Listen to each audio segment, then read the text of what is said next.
আসসালামু আলাইকুম। আজকের এই ভিডিওতে আমরা পেনাল কোড 1860 এর আন্ডারে ক্রিমিনাল ইন্টিমেশন এবং এর শাস্তি নিয়ে আলোচনা করব।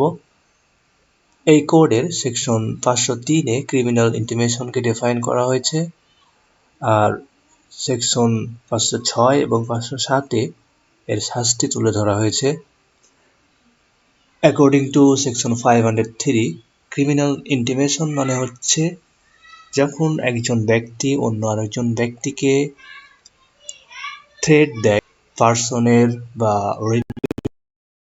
প্রপার্টির ইনজুরি করার, এবং এই থ্রেটের উদ্দেশ্য যদি হয় তাকে আতঙ্কিত করা বা তাকে এমন কোনো কাজ করতে বাধ্য করা বা তাকে এমন কোনো কাজ করানো যেটা ইললিগাল, অথবা তাকে এমন কোনো কাজ করা হতে বিরত রাখা যেটা সে আইনগতভাবে করতে অধিকারী, তাহলে এই থ্রেটটা ক্রিমিনাল ইন্টিমেশন বলে বিবেচিত হবে। এমনকি কোনো মৃত ব্যক্তির রেপুটেশন ইনজুর করার জন্য যদি থ্রেট দেওয়া হয় তারপরে এটা ক্রিমিনাল ইন্টিমেশন হতে পারে। ফর এক্সাম্পল, আপনার প্রতিবেশী আপনাকে বলল যে যদি তুমি আমার এগেনস্টে কোনো সিভিল স্যুট ফাইল করো তাহলে তোমার পুত্রের এগেনস্টে আমি কুৎসামূলক ঘটনা বা ডিফামেশন নিউজ পেপারে পাবলিশ করব। It's a criminal intimation. অথবা যদি বলে যে তুমি যদি আমার এগেনস্টে কোনো সিভিল স্যুট ফাইল করো তাহলে তোমার মৃত পিতার নামে যে অপবাদ ছিল বা তোমার মৃত পিতা একজন চোর, এটা আমি সকলকে বলবো বা নিউজ পেপারে পাবলিশ করে এটাকে ভাইরাল করব। It's also a criminal intimation. এরপরে 506 ধারাতে ক্রিমিনাল ইন্টিমেশনের শাস্তি তুলে ধরা হয়েছে। ক্রিমিনাল ইন্টিমেশনের শাস্তি হচ্ছে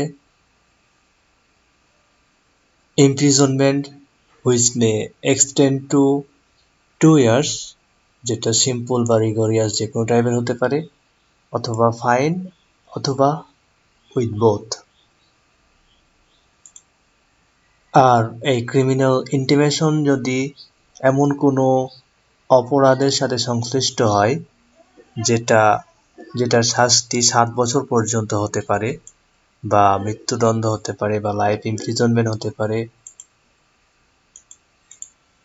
অথবা থ্রেট যদি দেওয়া হয় কোনো ওম্যানের সতীত্ব ইনজুর করার উদ্দেশ্যে, অথবা এই থ্রেট যদি কোনো প্রপার্টিতে আগুন দিয়ে ধ্বংস করার সাথে রিলেটেড হয়, তাহলে এর শাস্তি 7 বছর পর্যন্ত এক্সটেন্ড হতে পারে, অথবা ফাইন অথবা উভয় দণ্ডে দণ্ডিত হতে পারে। অর্থাৎ যদি থ্রেট দেওয়া হয় এমন কোনো অপরাধের যে অপরাধের শাস্তি 7 বছর পর্যন্ত হতে পারে বা তার বেশি হতে পারে, তাহলে এই ক্রিমিনাল ইন্টিমেশনের শাস্তিও 7 বছর পর্যন্ত এক্সটেন্ড হতে পারে, অথবা ফাইন অথবা বোথ। এরপরে সেকশন 507, এখানে বলা হচ্ছে যে এমনভাবে থ্রেট দেওয়া হলো যে থ্রেট দিল তার নাম ঠিকানা যেন না প্রকাশ হয়। এইরকম ক্ষেত্রে এই ক্রিমিনাল বা অফেন্ডারের শাস্তি কেমন হতে পারে? এই ক্ষেত্রে ক্রিমিনাল তার নাম ঠিকানা গোপন করার জন্য এক্সট্রা 2 বছর পর্যন্ত ইমপ্রিজনমেন্টের জন্য লায়াবল হতে পারে।